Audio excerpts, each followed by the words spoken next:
Terapie intensive 2,91 più 5. Vi posso dire che abbiamo passato i 300 alle 11 di stamattina.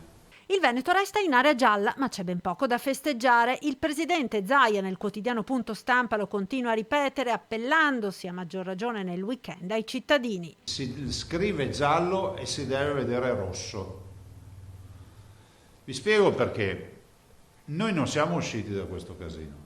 Oggi la responsabilità è dichiaratamente in capo a noi cittadini e ai nostri comportamenti. Da qualche giorno, prosegue Zaia, si nota in alcune province un leggero decremento dei ricoveri, ma la situazione è ancora molto difficile. Guardate che non ce la stiamo passando bene, cari cittadini, negli ospedali. Abbiamo 2600 pazienti che sono pazienti complessi.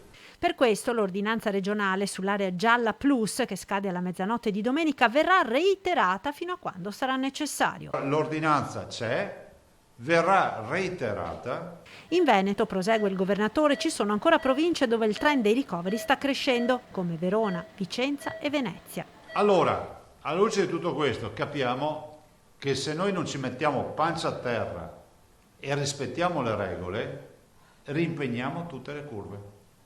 Semplice.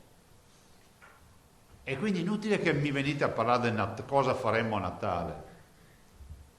Cioè, ci ingrasseremo tutti perché mangeremo il panettone da soli. C'è poi la partita dei vaccini anti-Covid. Il commissario Arcuri ha chiesto alle regioni di presentare un piano per la distribuzione. Noi siamo a buon punto. Al 23 daremo la nostra risposta. Abbiamo anche intenzione di fare in modo che un'organizzazione, diciamo, puntuale come quella che abbiamo già messo in piedi dei Covid Point possa diventare qualcosa di modulare per altre campagne tipo quella della vaccinazione.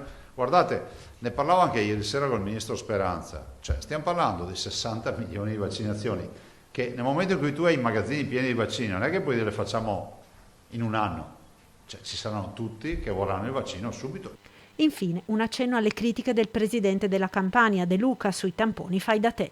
Ha da passare un tetto.